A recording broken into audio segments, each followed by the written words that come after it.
Hello everyone, I am Ayesha. നമ്മുടെ ചാനലിലേക്ക് എല്ലാവർക്കും സ്വാഗതം. അപ്പൊ എല്ലാരും ഓരോ പാർട്ടും വെയിറ്റ് ചെയ്ത് നിൽക്കാവൂലേ? എക്സാം ആയിട്ടുണ്ടാവും ഓരോരുത്തർക്ക്. അപ്പൊ പെട്ടെന്ന് തന്നെ ഓരോ പാർട്ടും ഇടാൻ ശ്രമിക്കാം. അപ്പൊ നമ്മൾ ഇന്ന് നോക്കുന്നത് ഫുഡ് സ്പോയിലിങ്ങിനെ കുറിച്ചാണ്. എന്താണ് ഫുഡ് സ്പോയിലിംഗ് എന്നും ഫുഡ് സ്പോയിലിങ്ങിന്റെ കാരണങ്ങൾ എന്തൊക്കെയെന്നും അതിൽ ശ്രദ്ധിക്കേണ്ട കാര്യങ്ങൾ എന്താണെന്നും ഇതൊക്കെയാണ് ഇന്നത്തെ പാർട്ടിൽ നമ്മൾ നോക്കുന്നത്. ഇത് വളരെ സിമ്പിൾ ആയിട്ടുള്ളതാണ്. നമ്മൾ ഇതുവരെ പഠിച്ച പോലത്തെ ഒന്നല്ല. വളരെ സിമ്പിൾ ആയിട്ടുള്ളതാണ്. കേട്ടാൽ തന്നെ നമുക്ക് മനസ്സിലാവും.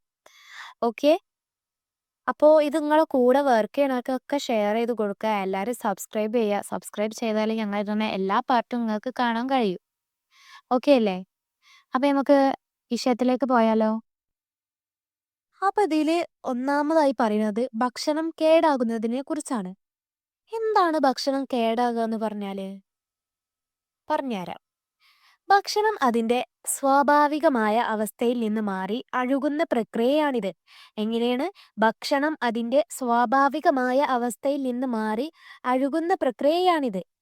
ഇതിന്റെ ഫലമായി ഭക്ഷണത്തിന്റെ നിറം, മണം, ഘടന, രുചി എന്നിവയിൽ മാറ്റങ്ങൾ സംഭവിക്കുന്നുണ്ട്. പ്രധാനമായും ഭക്ഷണം മനുഷ്യ ഉപഭോഗത്തിന് യോഗ്യമല്ലാതായി മാറുന്നു. അപ്പൊ ഞങ്ങൾക്ക് ഒന്നും കൂടി ക്ലിയർ ആവണ രീതിയിൽ വിശദീകരിച്ചാണ് പറഞ്ഞുതരാം. നമ്മളൊരു ഫ്രഷ് അൽഫാം വാങ്ങിയെന്ന് വെച്ചോളി. ഒന്ന് വിചാരിച്ചാ അതിന് നല്ല മണമുണ്ട്, നല്ല ടേസ്റ്റ് ഉണ്ട്, കാണാനും നല്ല ലുക്ക് ഉണ്ട്.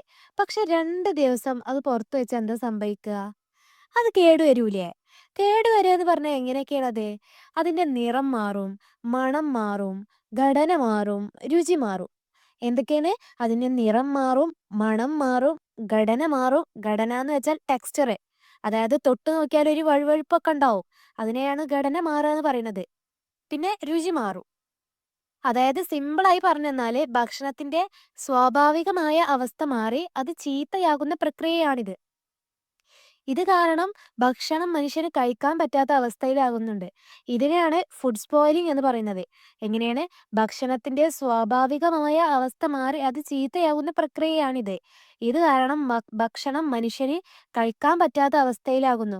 ഇതിനെയാണ് ഫുഡ് സ്പോയിലിംഗ് എന്ന് പറയുന്നത്. ഇത് മനസ്സിലായില്ലേ? അപ്പോൾ എക്സാമിന് ഫുഡ് സ്പോയിലിംഗ് എന്താന്ന് ചോദിച്ചാൽ ഈ പറഞ്ഞ കാര്യങ്ങളൊക്കെ ഓർത്ത് വെക്കണം കേട്ടോ. അതായത് ഭക്ഷണത്തിന്റെ ഒറിജിനൽ ലുക്കും ഗുമ്മൊക്കെ പോയിക്കാണ്ട് ചീത്തയാകുന്ന പരിപാടിയാണിത്. അതൊന്ന് മനസ്സിൽ വിചാരിച്ചാൽ മതി.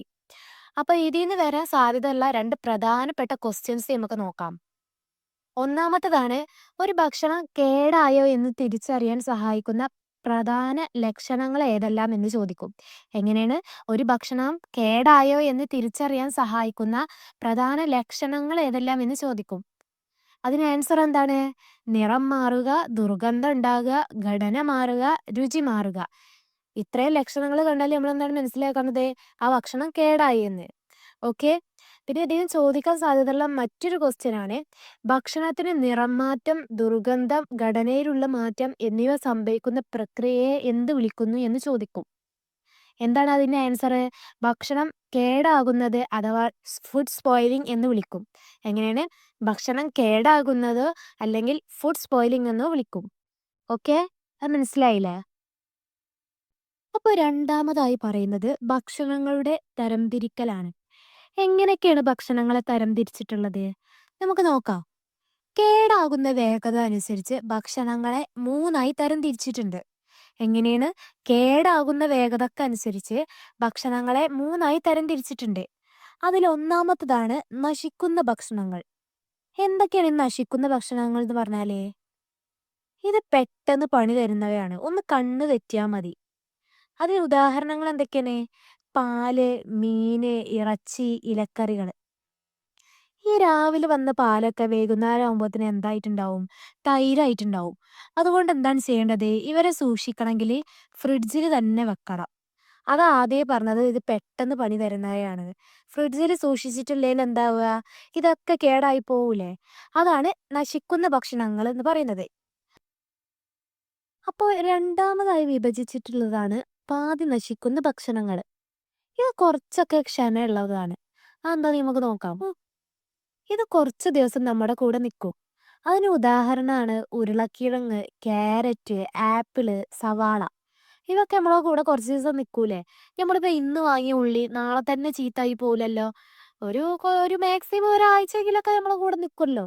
അതാണ് പറയുന്നത് ഇതിന് കുറച്ച് ക്ഷമയുള്ളവയാണെന്ന്. അതാണ് രണ്ടാമത് പറയുന്നത്. അതായത് പാതി നശിക്കുന്ന ഭക്ഷണങ്ങൾ. മൂന്നാമതായി പറയുന്നത് നശിക്കാത്ത ഭക്ഷണങ്ങളാണ്. ഇത് നമ്മുടെ കൂടെ കേടുവരാതെ കുറേ കാലം നിൽക്കും. അത് ഏതൊക്കെയെന്ന് നമുക്ക് നോക്കാം. ഉദാഹരണത്തിന് ധാന്യങ്ങള്, പയറുവർഗ്ഗങ്ങള്, പഞ്ചസാര, മാവ് ഇവയൊക്കെ നമ്മളെ കൂടെ കുറേ ദിവസം നിൽക്കൂലേ? പഞ്ചസാരൊക്കെ കുപ്പിയിലിരുന്നാല് മാസങ്ങളോളം അവിടെ തന്നെ ഉണ്ടാവുമല്ലോ. അത് അത്ര പെട്ടെന്ന് നശിക്കൂലല്ലോ. അതുകൊണ്ടാണ് പറയുന്നത് ഇത് നല്ല കട്ടക്ക് കൂടെ നിൽക്കുന്ന ടൈപ്സ് വിഭവങ്ങളാണ്. അപ്പൊ ഇത് നശിക്കാത്ത ഭക്ഷണങ്ങളിൽ പെടുന്നവയായി. അത് മനസ്സിലായില്ലേ? അപ്പൊ അത് മനസ്സിലായില്ലേ? ഇനി ഈ ഭാഗത്തുനിന്ന് വരാൻ സാധ്യതയുള്ള 2 പ്രധാനപ്പെട്ട ക്വസ്റ്റ്യൻസ് നമുക്ക് നോക്കിയാലോ? ഒന്നാമത്തെ ക്വസ്റ്റ്യൻ ആണ് പാലും മീനും ഏത് വിഭാഗത്തിലാണ് ഉൾപ്പെടുന്നത് എന്ന്. ഏത് വിഭാഗത്തിലാണ്? നശിക്കുന്ന ഭക്ഷണങ്ങൾ. രണ്ടാമത് ചോദിക്കാൻ സാധ്യത ഉള്ളതാണ് ദീർഘകാലം കേടുകൂടാതെ ഇരിക്കുന്ന പഞ്ചസാര, ധാന്യങ്ങൾ എന്നിവയെ എന്ത് വിളിക്കുന്നു? എന്താണ് വിളിക്കുന്നത്? നശിക്കാത്ത ഭക്ഷണങ്ങൾ എന്ന് വിളിക്കും. നമ്മൾ പഠിച്ചില്ലേ മുന്നേ? അപ്പൊ നമുക്ക് മനസ്സിലായല്ലോ ഇത്. ഇനി അടുത്ത ഭാഗത്തിലേക്ക് പോവാം. അടുത്തത് നമ്മൾ നോക്കുന്നത് ഭക്ഷണം കേടാകാനുള്ള പ്രധാന കാരണങ്ങൾ എന്തൊക്കെയാണെന്നുള്ളതാണ്. നമുക്ക് നോക്കിയാലോ? ഒന്നാമതായി പറയുന്നത് സൂക്ഷ്മാണുക്കളാണ്. സൂക്ഷ്മാണുക്കളിൽ എന്തെല്ലാമാണ് ഉൾപ്പെടുന്നത്? ബാക്ടീരിയ, പൂപ്പൽ, ഈസ്റ്റ് ഇവയൊക്കെ സൂക്ഷ്മാണുക്കളാണ്. ഇവയുടെ വളർച്ചയാണ് ഭക്ഷണം കേടാകാനുള്ള പ്രധാന കാരണം. എന്തെല്ലാണ്? ബാക്ടീരിയ, പൂപ്പൽ, ഈസ്റ്റ് എന്നിവയുടെ വളർച്ചയാണ് ഭക്ഷണം കേടാകാനുള്ള പ്രധാന കാരണം. ഇത് അനുകൂലമായ താപനിലയും ഈർപ്പമൊക്കെ കിട്ടുമ്പോൾ ഇവ വേഗത്തിൽ പെരുകുകയും ഭക്ഷണം കേടാകുകയും ചെയ്യാണ്. ഈ ബാക്ടീരിയയും പൂപ്പലിനൊക്കെ അനുകൂലമായിട്ടുള്ള താപനിലയും ഈർപ്പവും കിട്ടുമ്പോഴാണ് ഇവ വേഗത്തിൽ പെരുകുകയും ഭക്ഷണം കേടാകുകയും ചെയ്യുന്നത്. ഓ മനസ്സിലായില്ലേ? പിന്നെ പറയുന്നത് കീടങ്ങളാണ്. മാവ് പോലുള്ള ധാന്യപ്പൊടികളിൽ കാണുന്ന വണ്ടുകള് അല്ലെങ്കിൽ പ്രാണികള്, മാംസത്തിൽ വന്നിരിക്കുന്ന ഈച്ചകള് ഇവയൊക്കെ വഴി രോഗാണുക്കള് ഭക്ഷണത്തിൽ എത്തുന്നുണ്ട്. ഇത് ഭക്ഷണം മലിനമാകാൻ കാരണമാകുന്നു. ഓക്കെ. പിന്നെ പറയുന്നത് രാസമലിനീകരണമാണ്. Chemical contamination. ഇത് നമ്മൾ മുന്നേ പഠിച്ചിട്ടുള്ളതാണ് ട്ടോ. അപ്പൊ രാസമലിനീകരണം എങ്ങനെയാണ് ഭക്ഷണങ്ങളെ കേടാക്കണത്?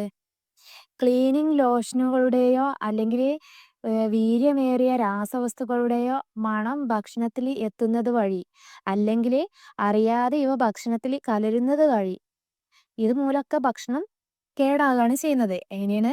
ലോഷനുകളുടെയോ വീര്യമേറിയ രാസവസ്തുക്കളുടെയോ മണം ഭക്ഷണത്തിൽ എത്തുന്നത് വഴിയോ അല്ലെങ്കിൽ അറിയാതെ ഇവ ഭക്ഷണത്തിൽ കലരുന്നത് വഴിയോ ഭക്ഷണം കേടാകുന്നുണ്ട്. അത് മനസ്സിലായില്ലേ? പിന്നെ പറയുന്നത് ശാരീരിക മാറ്റങ്ങളാണ്. ഭക്ഷണം ശരിയായ രീതിയിൽ സൂക്ഷിക്കാത്തത് മൂലം ഉണ്ടാകുന്ന മാറ്റങ്ങളാണിത്. എന്താണ്? ഭക്ഷണം ശരിയായ രീതിയിൽ സൂക്ഷിക്കാത്തത് മൂലം ഉണ്ടാകുന്ന മാറ്റങ്ങളാണിത്. ഉദാഹരണത്തിന് ഇറച്ചിയോ മീനോ ഫ്രീസറിൽ വെക്കുമ്പോൾ അത് ശരിയായി പൊതിഞ്ഞില്ലെങ്കിൽ ഉണ്ടാകുന്ന ഫ്രീസർ പൊള്ളലൊക്കെ ഉണ്ടാവില്ല, ഫ്രീസർ ബേൺ. ഇത് ഭക്ഷണത്തിന്റെ രുചിയും ഗുണവും നഷ്ടപ്പെടുത്തുന്നുണ്ട്. ഓക്കെ, അവ മനസ്സിലായില്ലേ? ഇനി ഇതിന് വരാൻ സാധ്യതയുള്ള ഒരു ക്വസ്റ്റ്യൻ ഞാൻ പറഞ്ഞുതരാം. ഭക്ഷണം ഫ്രീസറിൽ സൂക്ഷിക്കുമ്പോൾ ശരിയായ രീതിയിൽ പൊതിഞ്ഞില്ലെങ്കിൽ ഉണ്ടാകുന്ന ഗുണനിലവാര തകർച്ച ഏത് പേരിൽ അറിയപ്പെടുന്നു എന്ന് ചോദിക്കാം. എന്താണ് ക്വസ്റ്റ്യൻ? ഒന്നുകൂടി വായിച്ചുതരാം. ഭക്ഷണം ഫ്രീസറിൽ സൂക്ഷിക്കുമ്പോൾ ശരിയായ രീതിയിൽ പൊതിഞ്ഞില്ലെങ്കിൽ ഉണ്ടാകുന്ന ഗുണനിലവാര തകർച്ച ഏത് പേരിൽ അറിയപ്പെടുന്നു എന്ന് ചോദിക്കും. അതിന് ആൻസർ എന്താണ്? ഫ്രീസർ ബേൺ എന്ന പേരിലാണ് അറിയപ്പെടുന്നത്. ഫ്രീസർ പൊള്ളൽ. അപ്പൊ ഈ ഫ്രീസർ ബേൺ എന്ന് പറഞ്ഞാൽ എന്താണ്? ഫ്രീസറിൽ വെക്കുന്ന ഭക്ഷണത്തിലെ ഈർപ്പം നഷ്ടപ്പെട്ട് ആ ഭാഗം ഉണങ്ങിപ്പോകുന്നതിനെയാണ് ഫ്രീസർ ബേൺ എന്ന് പറയുന്നത്. എന്താണ്? ഫ്രീസറിൽ വെക്കുന്ന ഭക്ഷണത്തിലെ ഈർപ്പം നഷ്ടപ്പെട്ട് ആ ഭാഗം ഉണങ്ങിപ്പോകുന്നതിനെയാണ് ഫ്രീസർ ബേൺ എന്ന് പറയുന്നത്. ഇത് ഭക്ഷണത്തിന്റെ രുചിയും ഗുണമൊക്കെ കുറക്കുന്നുണ്ട്. ഇത് ഒഴിവാക്കാൻ എന്താണ് ചെയ്യേണ്ടത്? ഭക്ഷണം എയർ ടൈറ്റ് ആയിട്ടാണ് പാക്ക് ചെയ്യണം. ഓക്കെ. ഇത് ഒഴിവാക്കാൻ ഭക്ഷണം എയർ ടൈറ്റ് ആയിക്കാണ്ട് പാക്ക് ചെയ്യണം. ഓക്കെ. അപ്പൊ അത് കിട്ടിയല്ലോ. ഇനി നമുക്ക് അടുത്ത ഭാഗത്തേക്ക് പോവാം.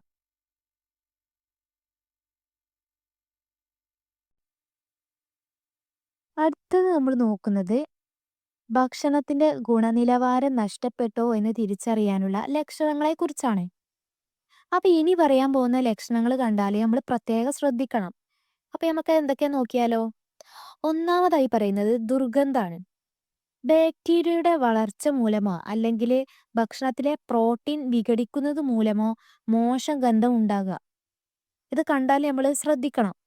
ഭക്ഷണം കേടാകാന്ന് നമ്മൾ തിരിച്ചറിയണം. ഓക്കെ, എന്താണ് ഞാൻ ഒന്നും കൂടി പറഞ്ഞുതരാം. ബാക്ടീരിയയുടെ വളർച്ച മൂലമോ ഭക്ഷണത്തിലെ പ്രോട്ടീൻ വിഘടിക്കുന്നത് മൂലമോ മോശം ഗന്ധം ഉണ്ടാകുന്നത്. പിന്നെ പറയുന്നത് നിറം മാറ്റാണ്. മാംസം ചാരനിറത്തിലേക്കോ തവിട്ട് നിറത്തിലേക്കോ പച്ചയായോ മാറുന്നത് അത് കേടാകുന്നതിന്റെ ലക്ഷണമാണ്. എന്താണ്? മാംസം ചാരനിറത്തിലേക്കോ തവിട്ട് നിറത്തിലേക്കോ പച്ചയായോ മാറുന്നത് അത് കേടാകുന്നതിന്റെ ലക്ഷണമാണ്. അടുത്തത് പറയുന്നത് പൂപ്പലാണ്. ഭക്ഷണത്തിന് മുകളിൽ കറുപ്പ്, നീല അല്ലെങ്കിൽ പച്ച നിറത്തിലുള്ള പൂപ്പൽ പ്രത്യക്ഷപ്പെടുന്നത് ശ്രദ്ധിക്കുക. എങ്ങനെയാണ്? ഭക്ഷണത്തിന് മുകളിൽ കറുപ്പ്, നീല അല്ലെങ്കിൽ പച്ച നിറത്തിലുള്ള പൂപ്പൽ പ്രത്യക്ഷപ്പെടുന്നത് ശ്രദ്ധിക്കുക. പിന്നെ പറയുന്നത് വീർത്ത ക്യാനുകളാണ്. ക്യാനുകൾ മോശമായി സീൽ ചെയ്തത് മൂലമോ അല്ലെങ്കിൽ അതിനുള്ളിലെ ബാക്ടീരിയകൾ വാതകം ഉൽപ്പാദിപ്പിക്കുന്നത് മൂലമോ ക്യാനുകൾ വീർത്തു വരുന്നു. ഇത്തരം ക്യാനുകൾ ഉപയോഗിക്കാൻ പാടില്ല. എങ്ങനെയാണ്? ക്യാനുകൾ മോശമായി സീൽ ചെയ്തത് മൂലമോ അല്ലെങ്കിൽ അതിനുള്ളിലെ ബാക്ടീരിയകൾ വാതകം ഉൽപ്പാദിപ്പിക്കുന്നത് മൂലമോ ക്യാനുകൾ വീർത്തു വരുന്നു. ഇത്തരം ക്യാനുകൾ ഉപയോഗിക്കാനും പാടില്ല. പിന്നെ പറയുന്നത് ഭക്ഷണം ഉണങ്ങുന്നത്. കൃത്യമായ രീതിയിൽ മൂടി വെക്കാത്തത് മൂലമോ തെറ്റായ രീതിയിൽ മരവിപ്പിക്കുന്നത് മൂലമോ ഭക്ഷണം ഉണങ്ങിപ്പോകുന്നു. എങ്ങനെയാണ്? കൃത്യമായ രീതിയിൽ മൂടി വെക്കാത്തത് മൂലമോ തെറ്റായ രീതിയിൽ മരവിപ്പിക്കുന്നത് മൂലമോ ഫ്രീസ് ചെയ്യുന്നത് മൂലമോ ഭക്ഷണം ഉണങ്ങിപ്പോകുന്നുണ്ട്. അപ്പൊ ഈ ഭാഗത്തുനിന്ന് പരീക്ഷയ്ക്ക് വരാൻ സാധ്യതയുള്ള ഒരു ക്വസ്റ്റ്യൻ ഞാൻ പറഞ്ഞുതരാം. ചോദ്യം ഇതാണ്: ക്യാനുകളിൽ അടച്ച ഭക്ഷണ പദാർത്ഥങ്ങൾ വീർത്തു വരുന്നത് എന്തുകൊണ്ട്? ഒന്നുകൂടി പറഞ്ഞുതരാം. ക്യാനുകളിൽ അടച്ച ഭക്ഷണ പദാർത്ഥങ്ങൾ, അതായത് ക്യാനഡ് ഫുഡ്സ് വീർത്തു വരുന്നത് എന്തുകൊണ്ടാണ്? എന്താണ് അതിന്റെ ആൻസർ? മോശം സീലിംഗ് മൂലമോ ഉള്ളിലെ ബാക്ടീരിയകൾ വാതകം ഉൽപ്പാദിപ്പിക്കുന്നത് മൂലമോ ആണ്. എന്താണ്? മോശം സീലിംഗ് മൂലമോ ഉള്ളിലെ ബാക്ടീരിയകൾ വാതകം ഉൽപ്പാദിപ്പിക്കുന്നത് മൂലമോ ആണ് ക്യാനുകൾ വീർത്തു വരുന്നത്. അത് മനസ്സിലായില്ലേ? അടുത്തതായി നമ്മൾ നോക്കുന്നത് തൊഴിലാളികൾക്കുള്ള പ്രധാന നിർദ്ദേശങ്ങളെ കുറിച്ചാണ്. ഭക്ഷണശാലകളിൽ ജോലി ചെയ്യുന്നവരെ പാലിക്കേണ്ട പ്രധാനപ്പെട്ട കുറച്ച് കാര്യങ്ങളുണ്ട്. അതെന്തൊക്കെയാന്ന് നമുക്ക് നോക്കിയാലോ. ഒന്നാമതായി ശ്രദ്ധിക്കേണ്ടതാണ് പരിശോധന. ഭക്ഷണം ലഭിച്ചയുടനെ അതിന്റെ കാലാവധി കഴിയുന്ന തീയതി, അതായത് എക്സ്പയർ ഡേറ്റ്, അതിന്റെ അവസ്ഥയും പരിശോധിക്കണം. എങ്ങനെയാണ്? ഭക്ഷണം ലഭിച്ചയുടനെ അതിന്റെ കാലാവധി കഴിയുന്ന തീയതിയും അവസ്ഥയും പരിശോധിക്കണം. മോശമായിട്ടുണ്ടോ എന്നൊക്കെ നമ്മൾ നോക്കണം. പിന്നെ പറയുന്നത് ശുചിത്വമാണ്.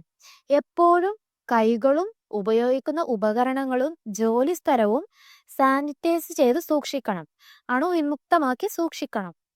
എന്താണ്? എപ്പോഴും കൈകളും ഉപയോഗിക്കുന്ന ഉപകരണങ്ങളും ജോലി സ്ഥലവും സാനിറ്റൈസ് ചെയ്ത് സൂക്ഷിക്കണം. പിന്നെ പറയുന്നത് താപനിലയാണ്. നശിച്ചു പോകാൻ സാധ്യതയുള്ള ഭക്ഷണങ്ങൾ ഒരിക്കലും മുറിയിലെ താപനിലയിൽ, അതായത് റൂം ടെമ്പറേച്ചറിൽ കൂടുതൽ നേരം വെക്കാൻ പാടില്ല. നശിച്ചു പോകുന്ന സാധനങ്ങൾ ഒരിക്കലും മുറിയിലെ താപനിലയിൽ കൂടുതൽ നേരം വെക്കാൻ പാടില്ല. അത് കേടായി പോവില്ലേ? പിന്നെ പറയുന്നത് വേർതിരിച്ച് സൂക്ഷിക്കലാണ്. റെഡി ടു ഈറ്റ് ഭക്ഷണങ്ങളിൽ നിന്ന് അസംസ്കൃത ഭക്ഷണങ്ങളെ എപ്പോഴും വേറിട്ട് സൂക്ഷിക്കണം. എന്താണ്? റെഡി ടു ഈറ്റ് ഫുഡിൽ നിന്ന്, അപ്പം പാകം ചെയ്ത് കണ്ട് അപ്പം തന്നെ സെർവ് ചെയ്യുന്ന ഫുഡിൽ നിന്ന് അസംസ്കൃത ഭക്ഷണങ്ങൾ എന്ന് വെച്ചാൽ എന്താണ്? നമ്മൾ ഈ പച്ചയായ മാംസം, മീൻ, അതൊക്കെ ഇല്ലേ, അതാണ് അതിൽ ഉദ്ദേശിക്കുന്നത്. അത് എപ്പോഴും വേറിട്ട് വേണം സൂക്ഷിക്കാൻ. പിന്നെ നിരസിക്കലാണ്, റിജക്റ്റ്. കേടായി തോന്നുന്ന ഭക്ഷണം സ്വീകരിക്കാൻ പാടില്ല, അത് ഒഴിവാക്കണം. കാരണം നമുക്ക് പല അസുഖങ്ങളും അതുമൂലം ഉണ്ടാവൂലേ, ഭക്ഷണം കേടുവന്നത് കഴിച്ചാല്. അതാണ് പറയുന്നത്. കേടായതായി തോന്നുന്ന ഭക്ഷണങ്ങൾ സ്വീകരിക്കാൻ പാടില്ല, അത് ഒഴിവാക്കണം. പിന്നെ ഇതിൽ നിന്ന് പരീക്ഷയ്ക്ക് വരാൻ സാധ്യതയുള്ള ഒരു ക്വസ്റ്റ്യൻ ഞാൻ പറഞ്ഞുതരാം. ഈ റെഡി ടു ഈറ്റ് ഭക്ഷണങ്ങളിൽ നിന്നും അസംസ്കൃത ഭക്ഷണങ്ങൾ വേറിട്ട് സൂക്ഷിക്കണം എന്ന് പറയുന്നതിന്റെ പ്രധാന കാരണം എന്താന്ന് ചോദിക്കും. നമ്മള് ഇതേപോലത്തെ ഒരു ക്വസ്റ്റ്യൻ നമ്മൾ പഠിച്ചിട്ടുണ്ട്. ഫസ്റ്റ് പാർട്ടിലോ സെക്കൻഡ് പാർട്ടിലേറ്റോ ആണത്. അപ്പൊ എടുത്ത് നോക്കിയാൽ നിങ്ങൾക്ക് മനസ്സിലാവും. അപ്പൊ അതിന്റെ കാരണം എന്താണ്? ക്രോസ് മലിനീകരണം ഉണ്ടാകും. ഓക്കെ. റെഡി ടു ഈറ്റ് ഭക്ഷണങ്ങളിൽ നിന്നും അസംസ്കൃത ഭക്ഷണങ്ങളെ വേറിട്ട് സൂക്ഷിക്കണം എന്ന് പറയുന്നതിന്റെ പ്രധാന കാരണമാണ് ക്രോസ് മലിനീകരണം ഒഴിവാക്കാൻ. ഓക്കെ അല്ലേ? അപ്പൊ നമ്മൾ ഈ ഭാഗത്തിൽ എന്തെല്ലാം നമ്മളിപ്പോ പഠിച്ചിട്ടുണ്ട്? എന്താണ് ഭക്ഷണം കേടാകുന്നതെന്ന് പഠിച്ചു. ഭക്ഷണങ്ങളുടെ തരംതിരിക്കലിനെ കുറിച്ച് പഠിച്ചു. ഭക്ഷണം കേടാകാനുള്ള പ്രധാന കാരണങ്ങളെക്കുറിച്ച് പഠിച്ചു. ഭക്ഷണം കേടായോ എന്ന് ശ്രദ്ധിക്കേണ്ട ലക്ഷണങ്ങളെക്കുറിച്ച് പഠിച്ചു. തൊഴിലാളികൾക്കുള്ള പ്രധാന നിർദ്ദേശങ്ങളെക്കുറിച്ചും പഠിച്ചു. അപ്പൊ ഇത്രയും കാര്യങ്ങളാണ് നമ്മൾ ഈ ഭാഗത്തിൽ നോക്കിയത്. അതെല്ലാവർക്കും മനസ്സിലായല്ലോ? ഇനി ഇതിനെ ബേസിക്സ് ചെയ്തുകൊണ്ടാണ് അടുത്ത പാർട്ടിൽ ക്വസ്റ്റ്യൻസ് ഇടുന്നത്. അപ്പൊ ഇതെല്ലാവരും ശ്രദ്ധിക്കുക. ഇത് നമ്മൾ ശരിക്കും മനസ്സിലാക്കിയാൽ നമുക്ക് ആ ക്വസ്റ്റ്യൻസിനൊക്കെ നമുക്ക് പെട്ടെന്ന് തന്നെ ആൻസർ ചെയ്യാൻ പറ്റും. വളരെ സിമ്പിൾ ആയിട്ടുള്ള ഒരു ഭാഗമാണ്. പെട്ടെന്ന് പഠിച്ചെടുക്കാൻ പറ്റുന്നതാണ്. ഇതുവരെ ഉണ്ടായിരുന്ന പോലെയൊന്നുമല്ല. വളരെ നമുക്ക് പെട്ടെന്ന് ജസ്റ്റ് വായിച്ചു നോക്കിയാൽ തന്നെ അത് കേട്ടാൽ തന്നെ നമുക്ക് പെട്ടെന്ന് മനസ്സിലാവും. അപ്പൊ ഓക്കെ അല്ലേ? അപ്പൊ ഇത് ഉപകാരപ്പെടുമെങ്കിൽ നിങ്ങൾ കൂടെ വർക്ക് ചെയ്യണവർക്കൊക്കെ ഷെയർ ചെയ്ത് കൊടുക്കുക. പിന്നെ എല്ലാവരും സബ്സ്ക്രൈബ് ചെയ്യുക. സബ്സ്ക്രൈബ് ചെയ്താൽ ഞങ്ങൾ ഇടുന്ന എല്ലാ പാർട്ടും നിങ്ങൾക്ക് കാണാൻ കഴിയും. അപ്പൊ ഓക്കെ, അടുത്ത പാർട്ടായിട്ട് വേഗം വരാട്ടോ.